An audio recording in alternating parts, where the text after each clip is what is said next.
जय श्री राम मेरे प्यारे मित्रों। श्रीमद् भगवद गीता के 11वें अध्याय विश्व रूप दर्शन का 38वां श्लोक। त्वमादिदेवः पुरुषः पुराणस्तवमस्य विश्वस्य परम निधानं वेत्तासि वेद्यं च परम च धाम त्वया ततं विश्वमनन्तरूप। त्वम् आदिदेवः पुरुषः पुराणः त्वम् अस्य विश्वस्य परम निधानं वेत्ता असि वेद्यं च परम च धाम त्वया ततं विश्वम अनंत रूप। इसका भाव है कि आप आदिदेव हैं और सनातन पुरुष हैं। आप इस जगत के परम आश्रय और जानने वाले हैं तथा जानने योग्य और परम धाम हैं। हे अनंत रूप, आपसे यह सब जगत व्याप्त अर्थात परिपूर्ण है। प्रश्न है कि आप आदिदेव और सनातन पुरुष हैं, इस कथन का क्या भाव है। इससे भगवान की स्तुति करते हुए अर्जुन ने यह बतलाया है कि आप समस्त देवों के भी आदिदेव हैं और सदा से और सदा ही रहने वाले सनातन नित्य पुरुष परमात्मा हैं। दूसरा प्रश्न है, आप इस जगत के परम आश्रय हैं, इस कथन का क्या भाव है। इससे अर्जुन ने यह भाव दिखलाया है कि यह सारा जगत प्रलय काल में आप में ही लीन होता है और सदा आपके ही किसी एक अंश में रहता है, इसलिए आप ही इसके परम आश्रय हैं। प्रश्न है, वेत्ता पद का क्या अभिप्राय है। वेत्ता का शाब्दिक अर्थ है जानने वाले। इससे अर्जुन ने यह भाव दिखलाया है कि आप इस भूत वर्तमान और भविष्य समस्त जगत को यथार्थ तथा पूर्ण रूप से जानने वाले सबके नित्य दृष्टा हैं। दृष्टा अर्थात देखने वाले, नित्य हमेशा शाश्वत, इसलिए आप सर्वज्ञ हैं। आपके सदृश सर्वज्ञ कोई नहीं है।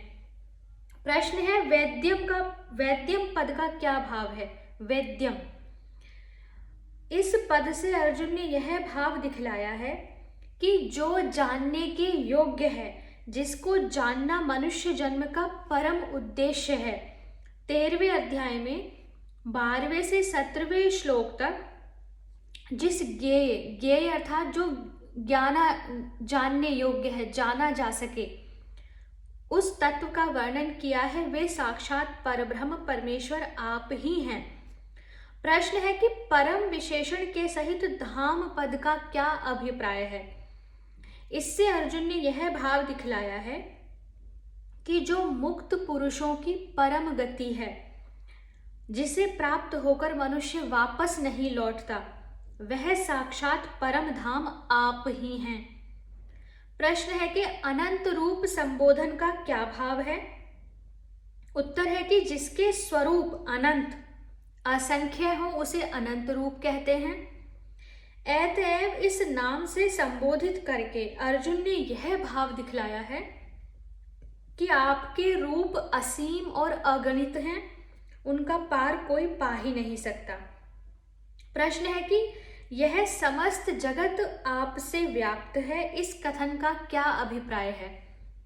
इससे अर्जुन ने यह भाव दिखलाया है कि सारे विश्व के प्रत्येक परमाणु में आप व्याप्त हैं, इसका कोई भी स्थान आपसे रहित नहीं है। श्लोक संख्या 39।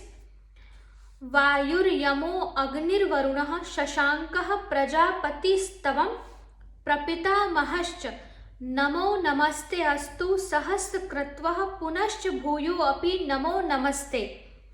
वायुः यमः अग्नि वरुणः शशांकः प्रजापति त्वं प्रपितामहः च नमः नमः ते अस्तु सहस्रकृत्वः पुनः च भूय अपि नमः नमः ते।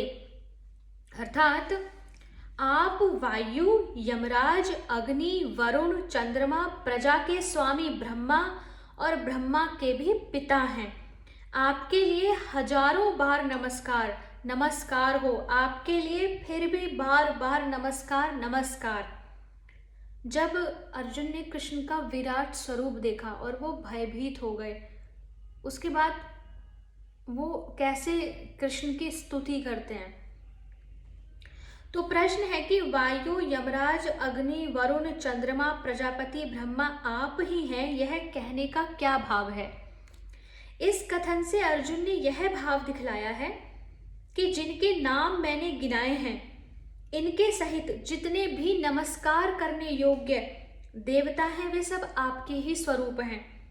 अतः आप ही सब प्रकार से सबके द्वारा नमस्कार करने के योग्य हैं। दूसरा प्रश्न है, आप प्रपितामह अर्थात ब्रह्मा के भी पिता हैं, इस कथन का क्या अभिप्राय है। इसका उत्तर है कि इस कथन से अर्जुन ने यह दिखलाया है कि समस्त जगत को उत्पन्न करने वाले कश्यप, दक्ष, प्रजापति तथा सप्तऋषि आदि के पिता होने से ब्रह्मा सबके पितामह हैं और उन ब्रह्मा को भी उत्पन्न करने वाले आप हैं, इसलिए आप सबके प्रपितामह हैं, इसलिए भी आपको नमस्कार करना सर्वथा उचित ही है। प्रश्न है कि सहस्त्र क्रत्वः पद के सहित बार बार नमः पद के प्रयोग का क्या भाव है। इसका उत्तर है कि सहस्त्र क्रत्वः पद के सहित बार बार नमः पद का प्रयोग करके यह भाव दिखलाया गया है कि अर्जुन भगवान के प्रति सम्मान और अपने भय के कारण हजारों बार नमस्कार करते करते अघाते ही नहीं हैं, वे उनको नमस्कार ही करना चाहते हैं। श्लोक संख्या 40। नमः पुरस्तादथ पृष्ठतस्ते नमो अस्तु ते सर्वत एव सर्व अनंत वीर्यामित विक्रम स्तवम सर्वम समाप्नोषि ततो असि सर्वः।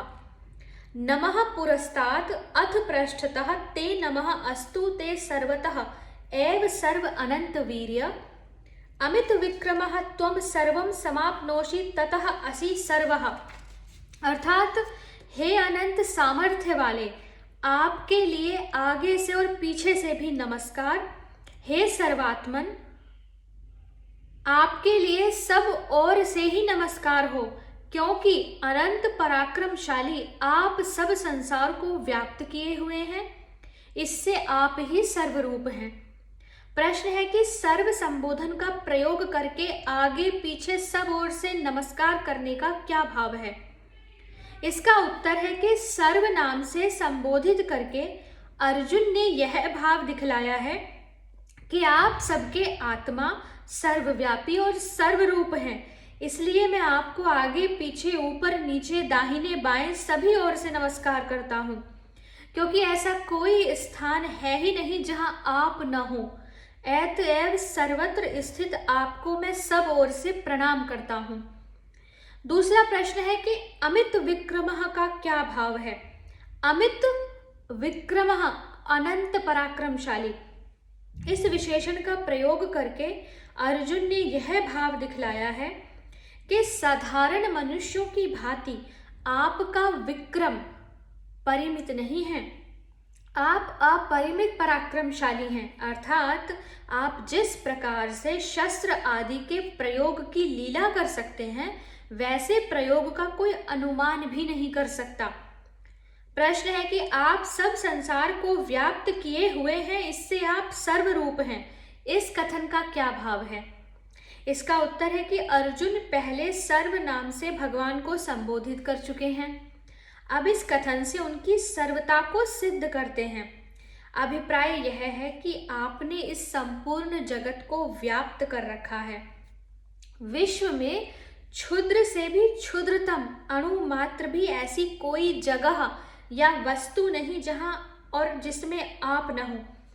अतएव सब कुछ आप ही हैं। वास्तव में आपसे पृथक जगत कोई वस्तु ही नहीं है, यही मेरा निश्चय है।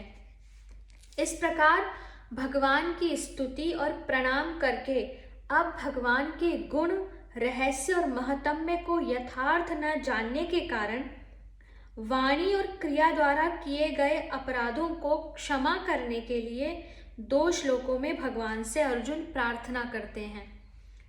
आगे के श्लोक 41 से हम आगे की वीडियो में पढ़ेंगे। हरे कृष्णा।